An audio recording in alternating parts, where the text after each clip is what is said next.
गुलामी के करार पर खड़ा है।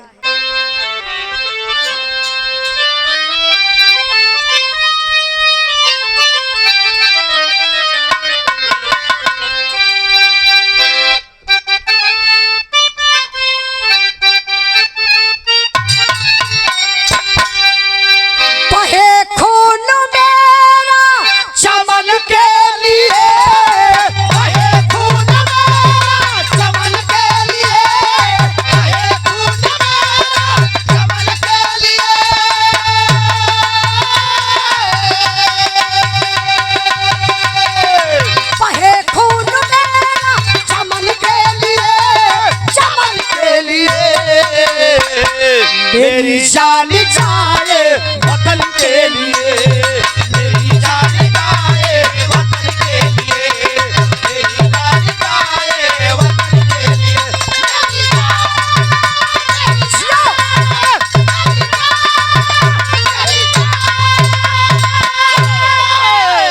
बिरहा में भाव पर आप लोग ध्यान दिए। कहना बका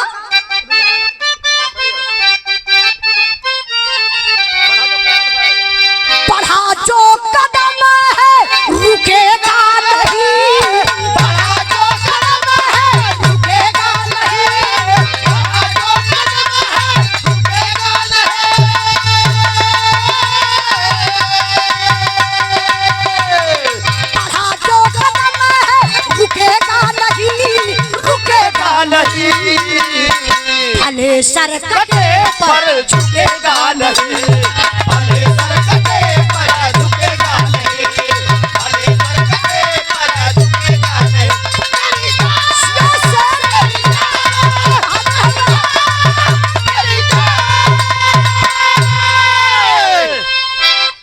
कहानी पर आप लोग ध्यान दी है। कहानी कहां से कैसे लिखल गई मास्टर साहब?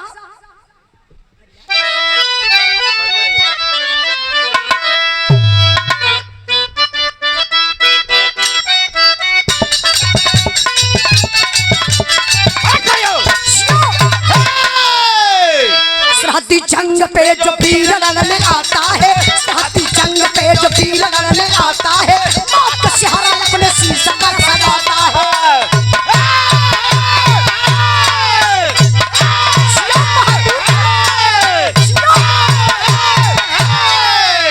जिला मथुरा खरेला गांव के किसान रहे, जिला मथुरा खरेला गांव के किसान रहे, ना भगवान देश भक्तवा इंसान रहे।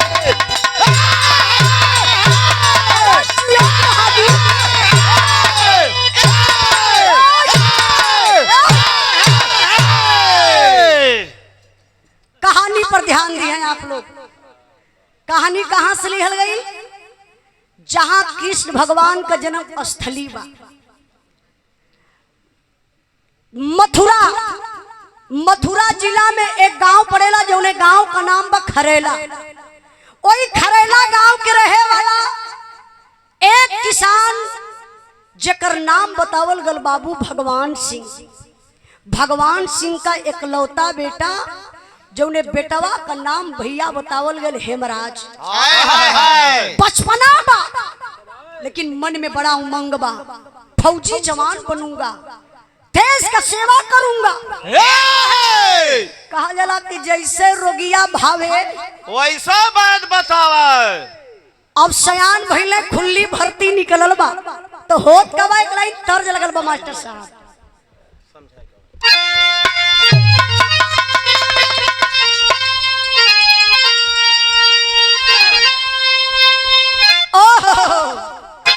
तर्ज बड़ी बढ़िया बजा दला मालिक।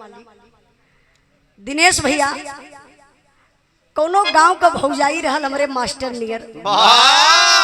ये तरी करिया रहल खा करिया मेहरारू ना होली का होली तनी फूहर लगे नी बात ना रहा। देखा करिया मेहरारू फूहर लगैली।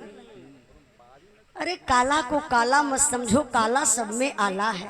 वाह काली पुतली काला सुरमा ओ माय डियर आंख में बसने वाला है। वाह बारे माय डार्लिंग वाह। जोर मत रे तू खड़ जाई हो।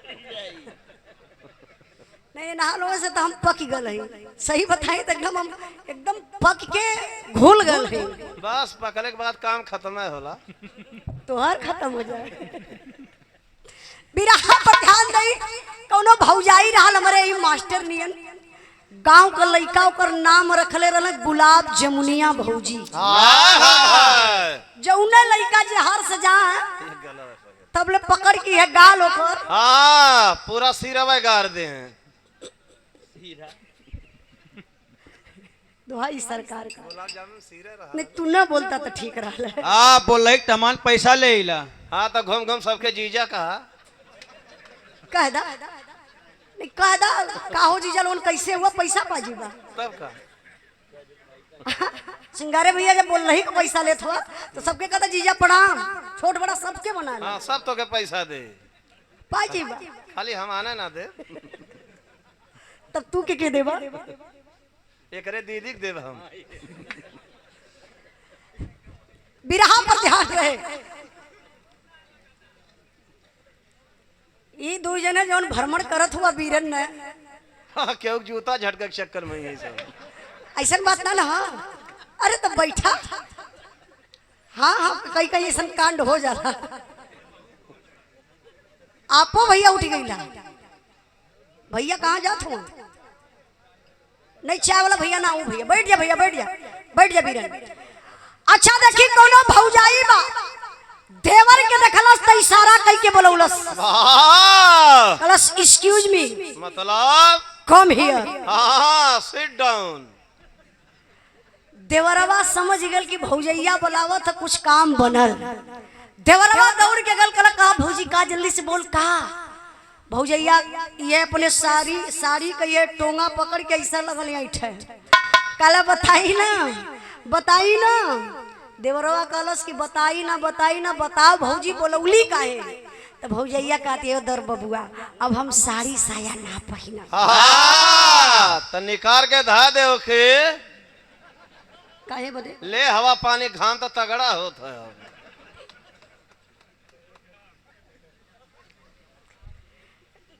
भौजैया कहलस से दर बबुआ अब हम साड़ी साया ना पहिना। एक ठे मैक्सी लिया था मैक्सी वो मैक्सी का होई भूसा ढोवे खातिर। हाँ ये सारे के गंगवा में कुल ढोवा ही नहीं ना। तो के कैसे पता। अब क्या करे गौवा से ले आई है हमारे गौवा में। बोला बोल रही का पैसा लेते हो आज तो हम पैसा ढेर देवाई। अच्छा भौजैया कालस की देवर बबुआ अब हम साड़ी साया ना पहिना का मांगत बा का कहत। ई बिरहा में तर्ज रहल लेकिन भाव पर आप लोग ध्यान दी है। खुली भर्ती निकलल बा हे महाराज भर्ती के लाइन में गए हुआ तो भैल का और मार लारे आजा मिया और मार लारे आजा मिया घरवा से छोट होगी बानला बहादुर बंदा बानला बहादुर बंदा हवा जीरा रोट हो रे बानला बहादुर बंदा हवा जीरा रोट हो रे बानला बहादुर बंदा। और यायला भवनवा फौजी वादी सजा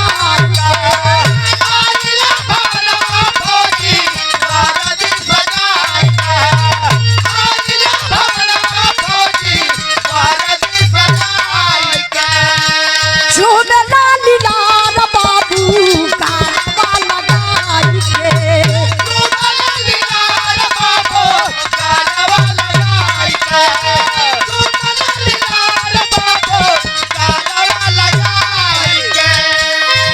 और माई कहली हमार बेटवा सपूत होगी पानला बहादुर पानला बहादुर रूट हो रे पानला बहादुर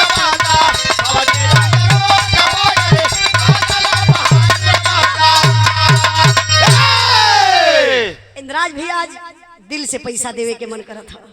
मद्दा आदत बिगड़ जाइए हन के नहीं नहीं, कभी कभी दिल कह देला तो दे दिहल करा, जल्दी करा। अरे यार 100 रुपया दा, मेहनत करत हुआ चचा, ये हमरे तरफ से तू लेला, आशीर्वाद दा। एमल 25 बहन कम है।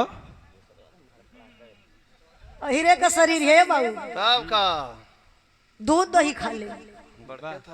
हाँ। अरे कहीं कोई ज्यादा ना लगता भैया, फरिया जाता ना हमारा भजिया भैया। अच्छा अच्छा ठीक है।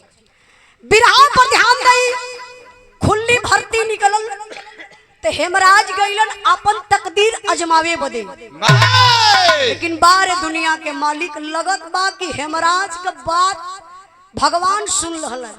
पहले बार में पास हो गइलन, फौजी जवान बन गइलन, ट्रेनिंग पर गइलन, घरे गइलन। वही बीच में हेमराज का शादी तय हो गई। अच्छा देखी, आज का जमाना हो चाहे पहले का जमाना हो, बेरोजगार लोगन का शादी करे में बड़ी दिक्कत होली, लेकिन नौकरी जेकर सरकारी नौकरी बा उ केतनो करिया रहे, उ कैसो रहे, ओकर बियाह फट से हो जाई। अरे भैया कर तो सबकर तो बियाह का बतिया छोड़ा, हमारे मास्टर साहब। हाँ, 2 ठे बियाह कैले हुन। अच्छा 2 बियाह कैले हो, ई तो से यहाँ क्यों पूछला है? नहीं। 2 ठे मेरुआ आई कहाँ से ही? हम पता के इनकर बाऊ शादी कैले हुआ। हाँ, एक ठेन के मौसी की लड़की भगा के लिया हम, फूलपुर वाली। बिरहा पर ध्यान दई, ये कुल बिरहा से बाहर रखल जाई, बिरहा में एडजस्ट मत कर जाई। ना ना, बाहर खतरीली चीज है ना। मत बोलता, हम गाय ले देता। अब देखिए हेमराज फौजी जवान बन गइलन। हेमराज का बियाह एक गीता नाम के लड़की से हो गया। फौजी जवान का आना जाना लगल बे बाबू। वही बीच में हेमराज के औरत गीता के गर्भ रह गया। महीना बीतत बा, धीरे धीरे 9वां महीना लगल बा। फौजी जवान के छुट्टी मिलल बा। हेमराज ड्यूटी से छुट्टी पौलन, घरे अइलन। 3 दिन बीतल हो, घरवा में बेटा पैदा भइल बा, सोहर होत बा, बड़ा खुशी बा। तब ले बाबू हो सीमा से बुलावा आ गल कि कुछ फौजियों की जरूरत है, हेमराज तुम्हारी छुट्टी निरस्त की जा रही है, ड्यूटी पर तत्काल चले आइए। यह होला एक फौजी जवान का जिंदगी हो बाबू। फौजी जवान सारी खुशी के दिल में छुपौलन और चल दहला ड्यूटी पे। ड्यूटी कहाँ लगल बा? यही जगह तर्ज लग गई।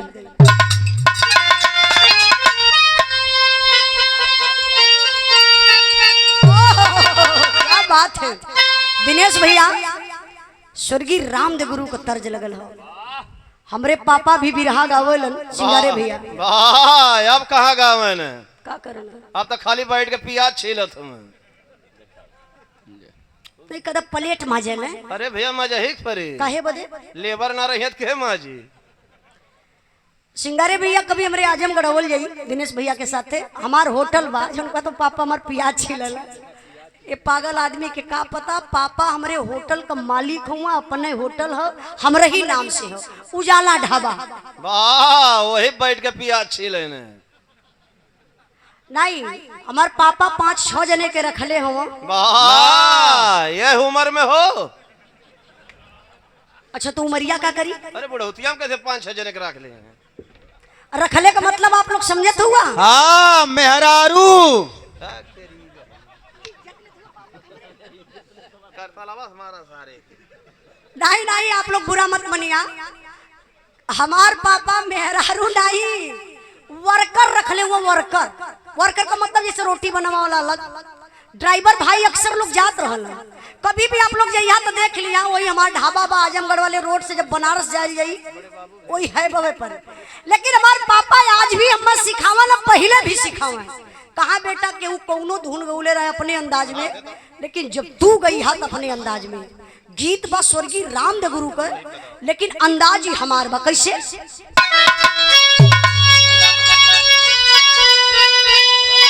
और झोला लिया का गुजावा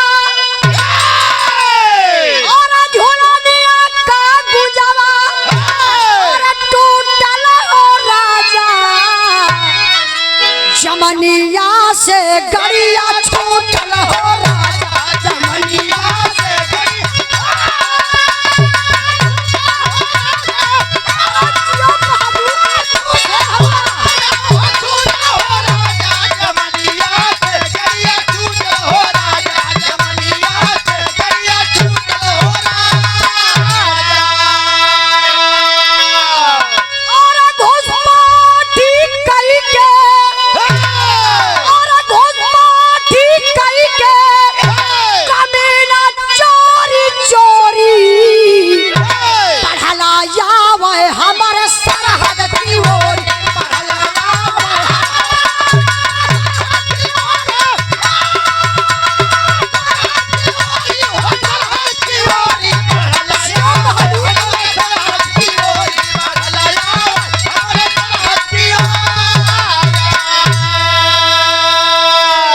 कुछ दूर पर तीन साया दिखाया छट से जवान हाथ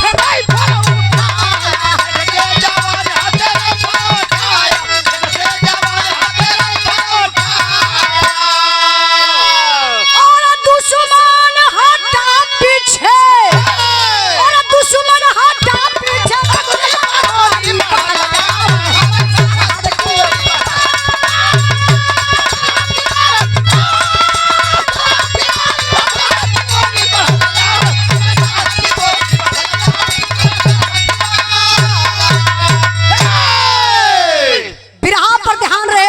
पाकिस्तानी कटीला तार काट करके हिंदुस्तान में प्रवेश कर जाते हैं। जनवरी का महीना था। जनवरी में आप लोग देखिला ज्यादा कुहरा पड़ेला, वही कुहरवा का पपियवा आतंकवादिया फायदा उठा लेला बाबू। आय के हिंदुस्तान में वही झाड़ में छुप के निशाना ऐसे सधले हुआ। अब यहाँ से हेमराज सुधाकर ड्यूटी पर तैनात है बाबू। आगे कदम बढ़ावत हुआ तबले तक गजब हो गया। अच्छा गजब का भेल क्लाइन तर्ज लगल। हमारे बड़का भैया विमलेश यादव राम सिंगारे भैया के भैने भैया की तरफ से 100 रुपए का पुरस्कार, बहुत बहुत धन्यवाद। दिनेश भैया फिर हमारे बिरहा में रामदेव गुरु का तर्ज लगल। कौन तर्ज?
फलत में पीछे हटे पीर संगी, आगे बढ़े तब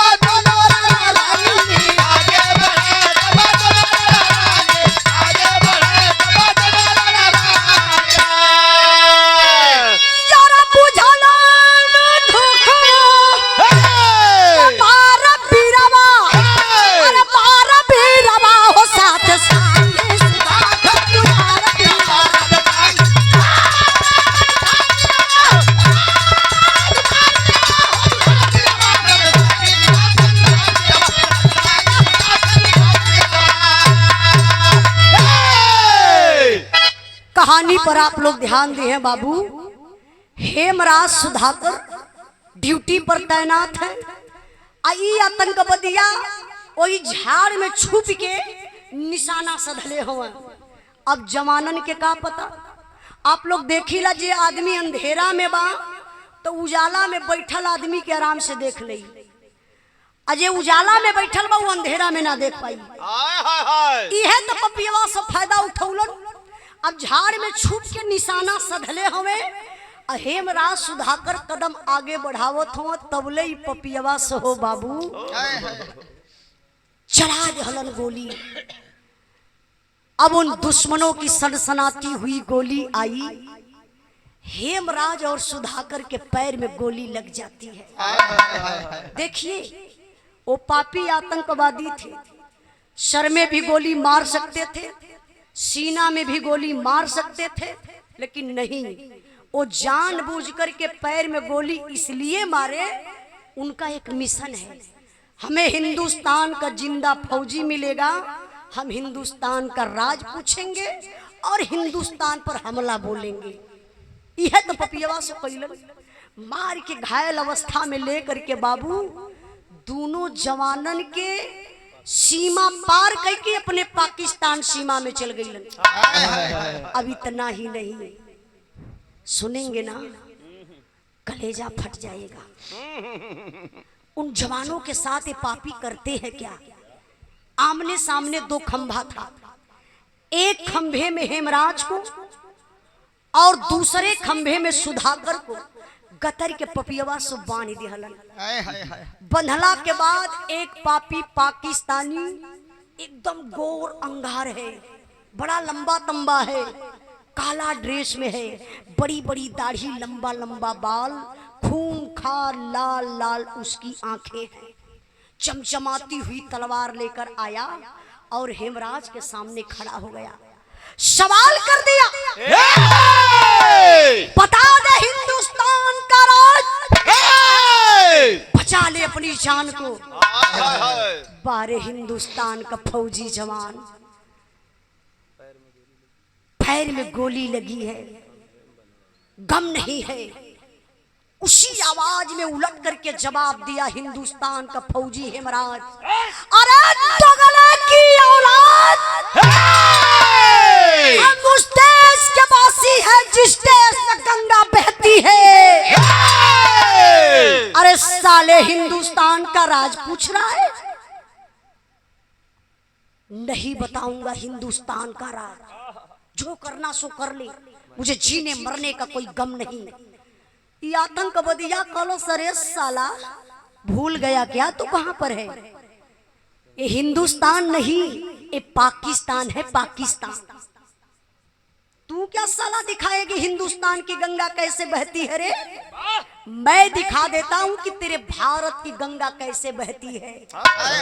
तबले तब बाबू खींच के पपियवा तलवार चलौलस, यह हेमराज का दहिनी बहिया काटिल होला, शरीर का बैलेंस बिगड़ गया, जैसे टेबल से पानी गिरे वही तरीके से छर छर छर छर बाबू जमीन पर खून पौटे लगल। कलश देख ले साले, यही है तेरे हिंदुस्तान की गंगा, अगर तू बता दिया होता हिंदुस्तान का राज तो तेरे साथ मैं ऐसा कसता ही नहीं करता। ये तो नहीं कही के बाबू अल्लाह के तलवरिया जब चलल सुधाकर के तरफ हो भैया, खंभे में बधी हुई शरीर कांप उठा जवान, आंख से आंसू छलक गया, आवत बा पापी पहले बांह के काटी, जान आपन के प्यारा ना बा, चाहे वो फौजी जवान हो चाहे आम इंसान हो। सोचा तुम सुधाकर की अवत बा पापी पहले बांह के काटी, सुधाकर कलम भैया मेरी बाह को मत काटना, मैं तुझे हिंदुस्तान का राज बता दूंगा, मत काटना मेरी बाह को। तबले ही बतिया हेमराज सुनत रहलन। हेमराज कौन स्थिति में हुए, पैर में गोली लगी है, बाह कटी हुई है, जवान दर्द में है। लेकिन जब ये जवान बात सुना कि अरे भाई सुधाकर अपनी जान के बचत में हिंदुस्तान का राज बता देगा, हिंदुस्तान को खतरे में डाल देगा, उस स्थिति में जवान गरज कर बोला सुधाकर को, ना ना रे भाई सुधाकर ना, तुझे झंडे तिरंगे की कसम, तुझे तेरी वर्दी की कसम, धरती माँ की कसम एक भी हिंदुस्तान का राज मत बताना रे पगला, जान तो अकेली जाएगी ना, हिंदुस्तान और हिंदुस्तान के लोग तो सुरक्षित रहेंगे। तो बोले ये पपियावा का कैलस, दौड़ के पहुंचल सुधाकर के पास, अपन कनवा सुधाकर के मुहवा तर लगौलस कि डर रहा है बता देगा हिंदुस्तान का राज, लेकिन है तो हिंदुस्तानी जवान, लेकिन क्या कर सकता है, शरीर तो खंभे में बंधी हुई है, लेकिन बाह हिंदुस्तानी खून उबल गया। खेखार के और पपियावा के मुहवा पर कला थू ले ले साले, यही है मेरे हिंदुस्तान का राज, अब जो करना कर ले, मुझे जीने मरने का कोई गम नहीं। आतंकवादिया कहला सरे साला, उससे पूछा साला हिंदुस्तान की गंगा दिखाया, साला तुमसे पूछ रहा हूं तो मेरे मुंह पर थूक दिया रे। ले ले मेरे हाथ से गिफ्ट ले ले, खींच कर तलवार चलौलस बाबू, यह सुधाकर का गर्दनिये काट लेलस। देखिए कोई काल्पनिक कहानी नहीं है, जो भाई सोशल मीडिया पर बराबर होंगे उनको पता होगा, यही से गर्दन काट के अब वही नशा में आयल हेमराज कभी गर्दन वो पापी काट लिया। इतना ही नहीं मेरे बाबू, क्या वो पापी अन्न नहीं खाते हैं, पानी नहीं पीते हैं, उनके अंदर दिल नहीं है, दर्द नहीं है। उसी तलवार से बाबू दोनों जवानों का पेट चीर दिए। पेटवा चीर के ना जो पेट में सारा सिस्टम है निकाल के बहरे फेंक देना है, ये पेटवा के खुखा बना देना। काहे? एक भयंकर बम हेमराज के पेट में, एक दूसरा भयंकर बम सुधाकर के पेट में रख के पपियवा सिलाई कर दलन। वर्दी पहनाई के, वह वर्दी हिंदुस्तानी वर्दी पहनाई के रातों रात लसिया लिया के हिंदुस्तान सीमा में कर गई, वही झाड़ी में छुपा दलन। आई गर्दन जवन बा सर अपने पाकिस्तान में रख ललन। धीरे धीरे कई दिन बीतल। वो बम क्यों रखे थे पता है? इसलिए वो पापी बम रखे थे, उनका यही मिशन था कि हिंदुस्तान के जवान जब जाएंगे लाश के पास छेड़छाड़ करेंगे, विस्फोट हो जाएगा, आसपास जितने जवान रहेंगे सारे जवान मारे जाएंगे। अब तो कई दिन बीत गया, पता नहीं चल रहा, दो जवान सीमा से गायब कहां चले गए। कई दिनों के बाद जब कुछ फौजी जवान उधर जाते हैं ड्यूटी पर, तो दोनों जवानों का पैर देखते हैं, तो दौड़ कर गए कि अरे यार, जो दो फौजियों का पता नहीं चल रहा था, देखो झाड़ी में लेटी हुई है। जब थोड़ा से करीब में गए तो कदम पीछे हटा लिए फौजी जवान। बोले अरे यार, ये तो खतरे से खाली नहीं है, दाल में कुछ काला है, क्योंकि पेट काफी ऊंचाई ले सूजा हुआ है, बाह कटी हुई है, गर्दन का पता नहीं है। अगर वो जवान उस लाश को उठाते तो जान लीजिए तुरंत श्रृंगार करे बैठल बरवा अपन चोटी कैलस, चोटी कई के मांग में सिंदूर लगावे गई। बाहरे दुनिया के मालिक, हथवा से सिंदूर का डिबिया छूटल, यही जमीनिया पर गिर गए। देखा ई भारत का नारी सिंदूर पहचान बा, पति का लोग कहेला निशानी बा। दुल्हनिया का कलेजा धक से कैलस, हथवा जोड़ के कली हे मालिक, हमरे सोनू के पापा पर कुछ आफत विपत ना आवे। यही अचरवा से ऐसे सेनुरा बटोरत है। देखा दिनेश भैया, चाहे दूध गिर जाए तो के पूत बराबर नारी लोग समझे निकानी, दूध गिर गल लाते तरना पड़े, ओके हाली से हाथे से लिप देली। सिंदूर अगर गिर गल, आप लोग कभी भी देख लियाई, ओके तुरंत हाथे से लिप के माथे लगा देली कि हमार सुहाग बा, हमरे पति जहाँ रहे उनकर उम्र लंबी हो। अब दुल्हन बेचारी यही अचरा से ऐसे सेनुरा बटोरत हो, कलेजा अंदर से कापत बा। अब तब ले भैया हो सीमा से फोन आई गया, फोन के करबा नया नंबर बा। दुल्हनिया समझ गई कि लगत बा सोनू का पापा आज फोन कैलन है, नंबर चेंज करके कैलन है। फोनवा रिसीव कैलिन, पहला वर्ड बोलने गीता हेलो सोनू के पापा। सीमा से आवाज आई नहीं नहीं, हाँ तो आप कौन? मैं हेमराज फौजी का मेजर बोल रहा हूँ, तुम कौन हो? मैं सर उनकी धर्म पत्नी। मैं गीता बोल रही हूँ, उनकी पत्नी। अच्छा बेटा, अच्छा अच्छा, कोई परिवार में और है क्या? गीता बोली हाँ सर है ना लोग। मेजर साहब बोले बेटा किसी और को फोन दीजिए। गीता बोली सर इस समय तो मैं ही अकेली हूँ, एक बात बोलूं सर? मेजर साहब बोले हाँ बेटा बोलो। गीता बोली कि साहब कई दिन हो गया मेरे सोनू के पापा से बात नहीं हो पा रही है, प्लीज सर एक बार सोनू के पापा से बात करवा दीजिए। मेजर साहब का कलेजा कांप उठा। ये दुल्हन अपने पति का इंतजार कर रही है, बात करने के लिए कह रही है, मैं किस फौजी जवान से बात कराऊं? मेजर साहब के पैर तले से जमीन खिसक गई। बताना भी जरूरी है, अब मैं कैसे बता सकता हूं?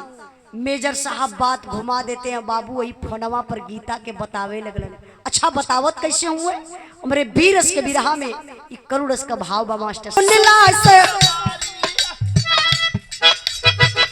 बज्जर का रेजा कई के सुन ला खबरी आया रे, सुन ला खबरी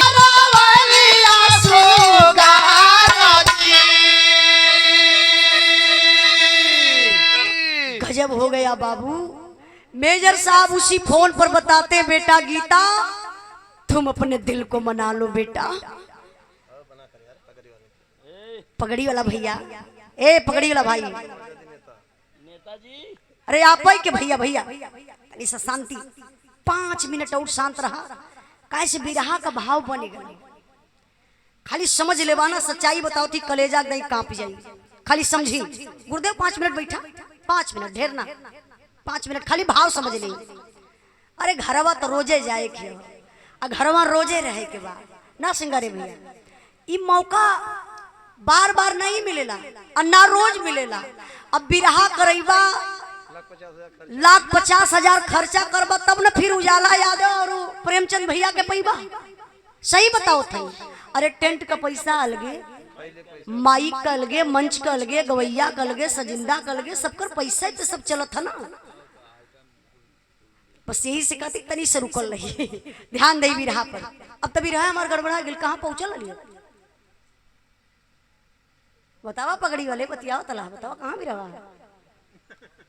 हाँ यहाँ से बतियाओ जी, यहाँ तो दिनेश भैया का कहीं बा मर्द कुल बिरहा गाओ तो चिल्लात रहना, इना कहीं जब उजाला गावत नहीं तब खूब बतियावत रहली।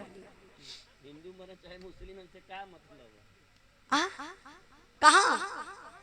अच्छा नहीं तनी ध्यान में रहा। अच्छा ठीक है, ठीक है, ऐसा रहा तनी ऐसा ध्यान में दिलो तब वो ठीक है। बिरहा मार करुड़स में बा, खाली ध्यान दें आप लोग। मेजर साहब वही फोनवा पर गीता से बताओ तो कि बेटा गीता मैं क्या बताऊं, तुम अपने दिल को मना लो। तो गीता गुस्सा में आ गई, बोली अरे सर क्या मजाक कर रहे हैं, मैं आपसे बोल रही थी मेरे सोनू के पापा से बात करवा दीजिए और आप कह रहे हैं मैं अपने दिल को मना लूं, मतलब मैं नहीं समझ पा रही हूँ। मेजर साहब बोले गीता मैं मजाक नहीं कर रहा हूँ, जिस फौजी जवान से तुम बात करने के लिए कह रही हो ना, तुम्हारा पति बहादुर था, देश की सेवा करते करते देश के लिए वो शहीद हो गया। अरे बाप रे बप्पा, शहीद सब, शहीद तो सब कह लई और सब सुन लई, लेकिन शहीद का मतलब तनी वो करा से पूछा जौने बाप के बुढ़ाई का सहारा टूट गया, लाठी खत्म हो गई। ओ माई से पूछा शहीद का मतलब बताई, जौने माई का गोद सोन हो गई। ओ दुल्ही से पूछा शहीद का मतलब बताई, जौन जवनिये में विधवा हो गई। ओ भाई से पूछा शहीद का मतलब वो बताई, जौने भाई का दाहिनी बांह कट गई। वो बहन से पूछा वो बताई, जो उन्हें बहन के सावन में राखी बांधे बदे कलाई न रह गई, वो न बताई शहीद का मतलब। शहीद शब्द दुल्हनिया सुनलस, लगई कि कोई मार दलस, करेजवा में तीर लग गई। अरराय के कटल पेड़ नियन वही अंगना में गिरली, चिल्लात हई, रोवत हई, ई आवाज बहरे तक गई। दुअरवा बाबू ब्रश करत रहला मंजन, तब आवाज सुन के भागल भागल घर में गईलन। देखा तुम गीता यहाँ रोवत बा, अब फोन इतना दूर पर चालू बा, समझ गए पिताजी की बेटा हेमराज का फोन, अब बहू के कुछ कह दलस। फोन उठौलन और डांटे शुरू कैल, बेटा हेमराज करे पगला तू बहू के का कदले कि अंगना में गिर के रोवत हो। सीमा से आवाज आई, पिताजी मैं हेमराज नहीं हूँ। हाँ तो आप कौन है? मैं हेमराज फौजी का मेजर बोल रहा हूँ पिताजी, इसलिए फोन में किया हूँ। आपका बेटा इस दुनिया में नहीं रहा, शहीद हो गया पिताजी। हाय हाय हाय हाय। अरे बाप रे बप्पा, माई बाबू के हो करेजा पर लगल कि पहाड़ टूट के गिर गए। अंगना में गिर के लोग रोवत बा, चिल्लात बा, पूरे गांव में खबर हो गई हेमराज शहीद हो गया। दुआरे लोग दुआर करे बदे आवत हो। यहाँ का बात छोड़ल जा, तनी से दिमाग आप लोग फिर लेके चलल जाऊँ। वहाँ कहाँ जहाँ कैंप में दोनों जवानन का लसिया रखल हो, वहाँ का होता मास्टर साहब अल्लाह कलाई।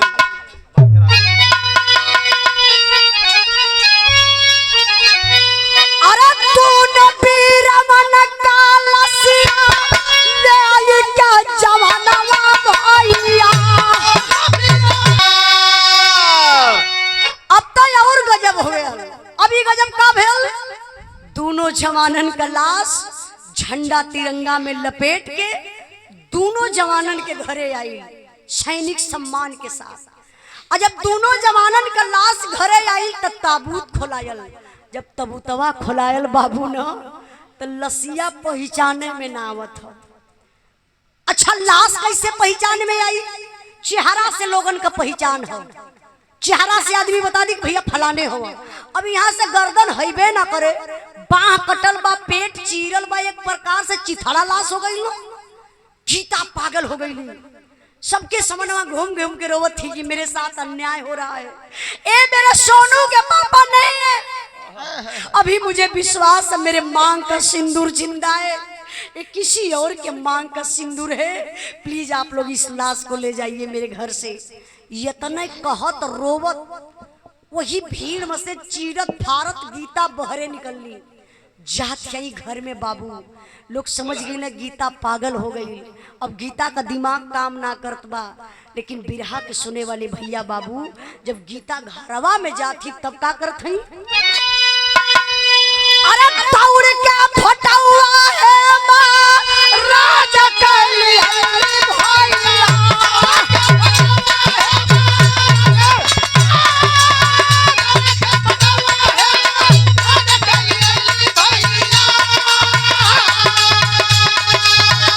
सैया के चेहरा बाजू मैंने बारा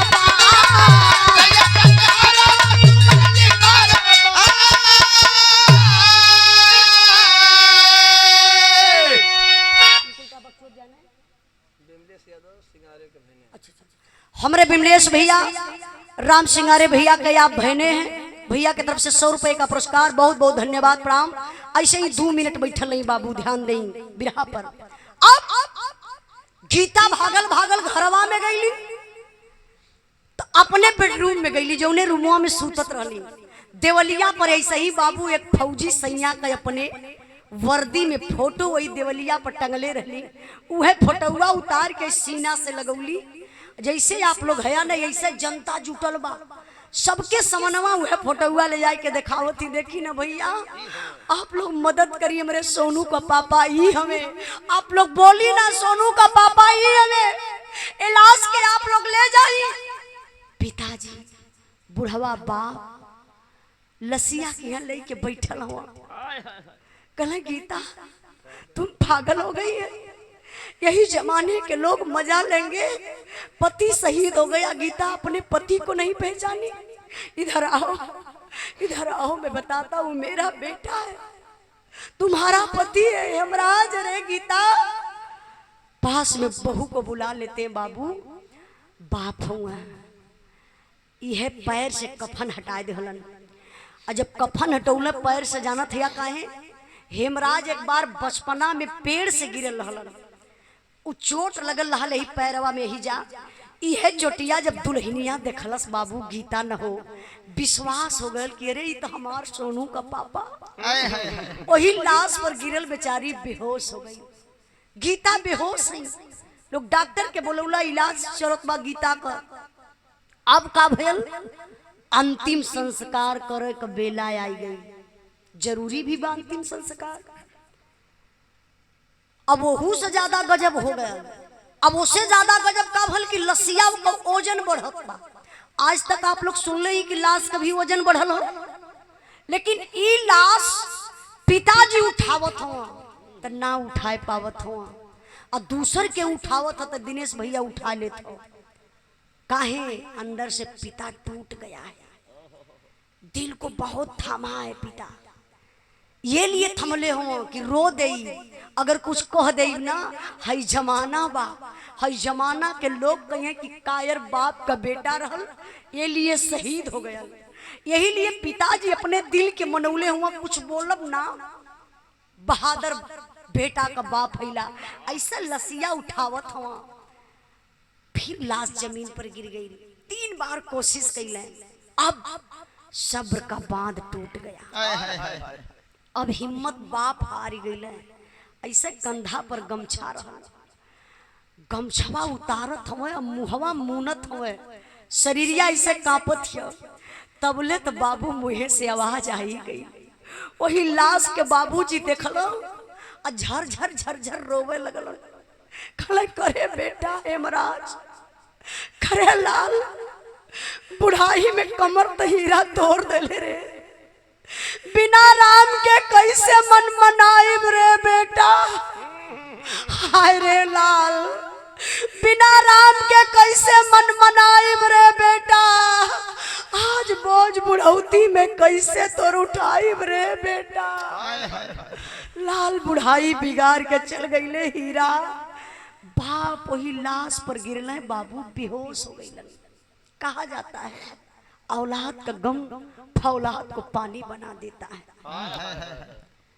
दुनिया में आप लोग सुन ले हो बा, लोग कहेला कि घर में बहन बिटिया सयान हो जाली, सर का बोझ बन जाली, लेकिन नहीं मेरे बाबू, दुनिया में अगर सबसे बड़ा कोई बोझ है ना, एक पुरनिया बाप के कंधे पर जवान बेटवा का जनाजा, वो बाप कैसे बर्दाश्त करी हो, जवन बूढ़ बाप जवान बेटवा के कंधा दे।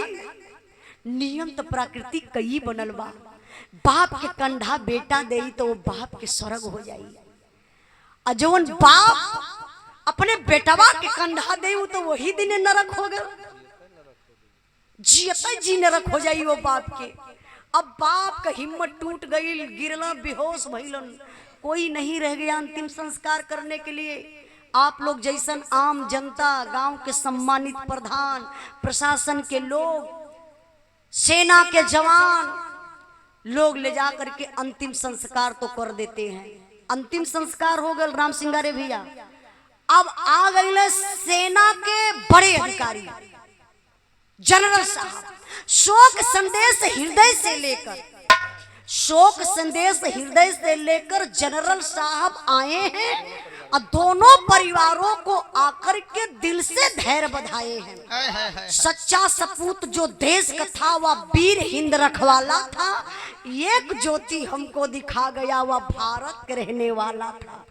हम कसम याद की खाते हैं, हम कसम याद की खाते हैं, हम बदला शीघ्र चुकाएंगे, इस देश के वीर सपूतों पर फौजी वर्दी लहराएंगे। जाना था जिसे वह चला गया, जाना था जिसे वह चला गया, मन में ना उनका ख्याल करो, सहयोग फौज का हम देंगे, मन को ना तनिक मलाल करो। के कहलस?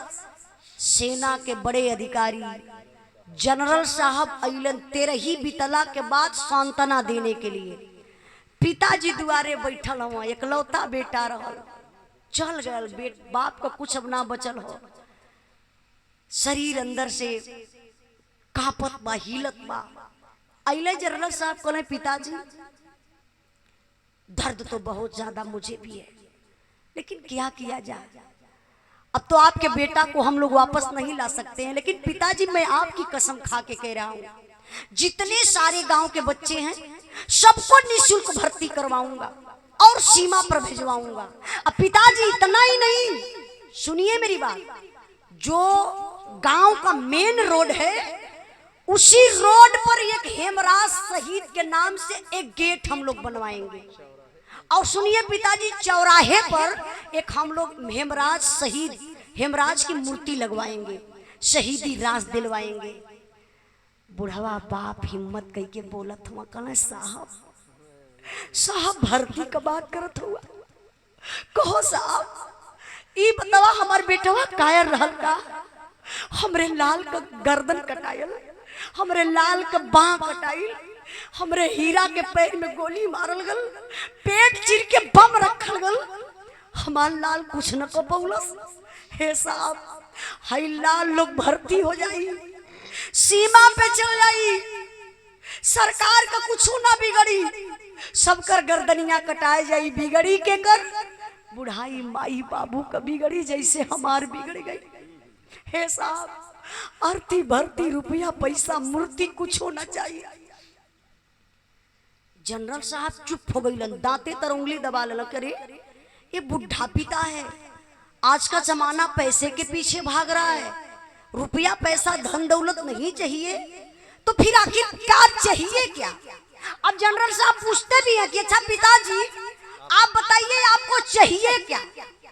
बिरहा के सुने वाले भैया बाबू एक बात और आप लोग ध्यान से सुनल जाइए, वो बुढ़वा बाप के लालच बा, दिनेश भैया लालच बा, लेकिन कौना चीज का लालच बा और कौना चीज का मांग बा, वो बुढ़वा बाप बुढ़ाई में मांगत का हुए दिल से अगर सुनेंगे ना अंदर से कलेजा कांपने लगेगा। बाप का मांग का बा मास्टर साहब,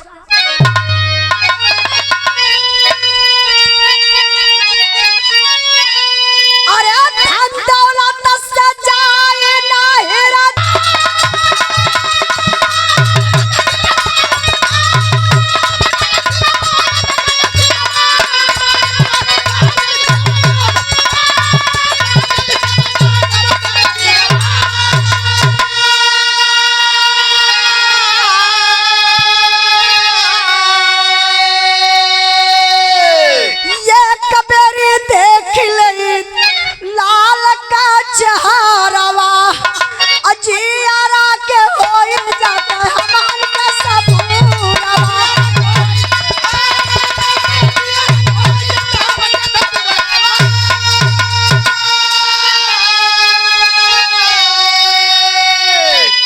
गौर करें बाबू, बुढ़वा बाप का मांग बा, काला साहब धन दौलत से जाई ना हृदय का पीरवा, साहब जल्दी से मंगाए दा बेटा का सिरवा। कला साहब एकलौता बेटा रह लाल चल गल, के करे बदे जियब, का करब रुपया पैसा धन दौलत लेके, हमके कुछ ना चाहिए साहब, बस ये बुढ़ाई में आखिरी मांग बा, हमरे लाल का गर्दनिया पाकिस्तान से मंगा दा साहब, हमरे हिंदुस्तान का दुश्मन पाकिस्तान बा, लाल का गर्दनिया कौने स्थिति में रखले हुई है। देखा बाप का ममता, काहे कि लाल का गर्दनिया वो पाकिस्तान वाला कौने स्थिति में रखले हुई साहब, जबले जियब घुट घुट के जियब, अब मर जाइब ना हमरे आत्मा के शांति ना मिली साहब, हमरे लाल का वह गर्दनिया पाकिस्तान से मंगा दा, आखिरी बार बुढ़ाई में हीरा का चेहरा देख ले साहब। जनरल साहब चले गए, आज तक दोनों जवानों के गर्दन का पता नहीं चला। जिस समय अपने भारत के प्रधानमंत्री नहीं थे तो हर मंच पर भाषण दिया करते थे, आप लोग शायद जरूर सुने होंगे कि भाइयों बहनों मैं भारत का बेटा हूं, मैं वादा करता हूं, मैं आप लोगों को विश्वास दिलाता हूं, 2 सर का बदला, जिस दिन मैं प्रधानमंत्री बन गया 2 सर का बदला मैं 10 सर जरूर लाऊंगा। लेकिन आज तक देखिए कोई राजनीतिक बात नहीं है, जो सच्चाई है उस सच्चाई को मैं कह रही हूं, आप लोग चाहे जिस भी पार्टी से होंगे वो बात हम नहीं कह रहे हैं। आज तक वो दोनों गर्दन का पता नहीं चला। कुछ दिन पहले मीडिया वाले पहुंचे थे हेमराज के घर पे, नहीं तो आप लोग सर्च करके देख लीजिएगा कि हेमराज सुधाकर का गर्दन पाकिस्तान से हिंदुस्तान में आया कि नहीं, गूगल पर मिलेगा कि नहीं मिला। मीडिया वाले पहुंचे थे, माँ से सवाल कर रहे थे कि माँ आपको सरकारी सुविधा कुछ मिल रही है। माँ एक हेमराज का फोटो लेकर के रोती बिलखती आई सामने, बोली साहब मैं क्या बताऊं, दुनिया तो खत्म हो गई, उसी दिन जिस दिन मेरा बेटा शहीद हो गया। आप सरकारी सुविधा की बात कर रहे हैं, जो मेरा बेटा बनाया था वही पड़ा है। मेरे बेटे के जाने के बाद अभी तक मेरे घर में एक शौचालय नहीं बन पाया। बड़ी शर्म की बात है। जो देश के लिए शहीद हो गया, जो देश के लिए गर्दन कटा दिया, हमारी रक्षा में, आपकी रक्षा में, उसके घर अभी एक शौचालय नहीं बना, उसके घर उसको शहीदी रास नहीं मिल रही है। बड़ी अफसोस की बात है। ये कैसे कब तक चलेगा सौतेला व्यवहार, वो भी फौजियों के साथ। अभी एक बिरहा में गाई हूं, हमारे ही यूट्यूब चैनल पर है, उजाला यादव ऑफिशियल पर आप लोग सर्च करके देख लीजिएगा। शहीद मुनीश यादव, शहीद मुनीश यादव की मूर्ति पर चला बुलडोजर। जो देश के लिए इतना बड़ा काम कर सकता है, थोड़ा से उसे जमीन नहीं मिल सकती है मूर्ति रखने के लिए, वो जगह खाली लोग करवाते हैं। मैं आप लोगों से एक बात कहना चाहती हूं बाबू, कभी भी आप लोग सोचिएगा और विचार करिएगा कि भर्ती होता कौन है। कोई पीएम सीएम एमपी एमएलए का बेटा भर्ती नहीं होता है। कभी आप लोग सुने हैं कि कोई पीएम सीएम एमपी एमएलए का बेटा शहीद हुआ, सीमा में, सीमा पर जाकर के रक्षा किया? पीएम सीएम का बेटा आईएएस बनेगा, पीसीएस बनेगा, डॉक्टर बनेगा, इंजीनियर बनेगा। अब भर्ती कौन होगा, शहीद कौन होगा? एक गरीब बाप का बेटा, एक मजदूर का बेटा, एक किसान का बेटा, एक व्यापारी का बेटा, आपके घर का बेटा, हमारे घर का भाई बेटा। यही लोग तो मेहनत करते हैं दिन रात। आप लोग देखिए रोड पर हम लोग कभी कभी जाते हैं भोर में, 2 बजे से दौड़ना शुरू कर देते हैं हमारे भाई, मेहनत करके, परिश्रम करके। अब भर्ती अगर हो गए तो फिर आड़ से लोग क्या कहते जानते हैं? 8 लाख, 10 लाख, 12 लाख चाहिए, काहे? गर्दन कटाने के लिए, ऊपर देना है। तो इसलिए मैं आप लोगों से हाथ जोड़ करके निवेदन करती हूँ कि आप लोग घूस की जगह पे तुरंत आप लोग एक वीडियो बनाइए सरकार के खिलाफ, चाहे सरकार किसी की हो। हम सरकार के नहीं कहेंगे कि इनकी सरकार उनकी सरकार, सरकार चाहे जो भी हो, अगर भर्ती में लोग कहते हैं कि हाँ ऊपर पैसा देना है, तो आप लोग वीडियो बनाइए जो सरकार के पास जाए और पूरी पब्लिक जाने कि हाँ भाई हम गर्दन कटाने के लिए हम पैसा नहीं देंगे। पैसा कमाना है तो आप लोग कहीं भी कमा सकते हैं। पैसा दिनेश भैया कमाना है तो हम लोग नौकरी करके कमा सकते हैं। सबके बस की बात नहीं है कि सब लोग सीमा पे जा करके गर्दन कटा करके देश का सेवा करे। जो देश के बलवेदी पर जो वीर पुरुष चढ़ जाता है, धरा धन्य हो जाती है, उसका 7 पुश्त तर जाता है। तो इसलिए बाबू आप लोग घूस के नाम पर दूरी बना लीजिएगा, घूस कभी मत लीजिएगा। देंगे आप लोग घूस? हाथ उठाइए। नहीं देंगे ना तो हाथ उठाइए आप लोग कि हम लोग घूस नहीं देंगे। हम लोगों को रोजी रोटी चाहिए, भर्ती निकलनी चाहिए, चाहे वो सिपाही की भर्ती हो, मास्टर की भर्ती हो, फौज की भर्ती हो, भर्ती निकलनी चाहिए हर सरकार में। क्योंकि हमारे गरीब भाई कहाँ जाएंगे भाई? तो आइए मैं आप लोगों से हाथ जोड़ करके निवेदन करती हूँ, गाने बजाने के माध्यम से अगर कोनो गलती हो गई हुई तो आप लोग क्षमा करिए। बिरहा का आखिरी भाव बा,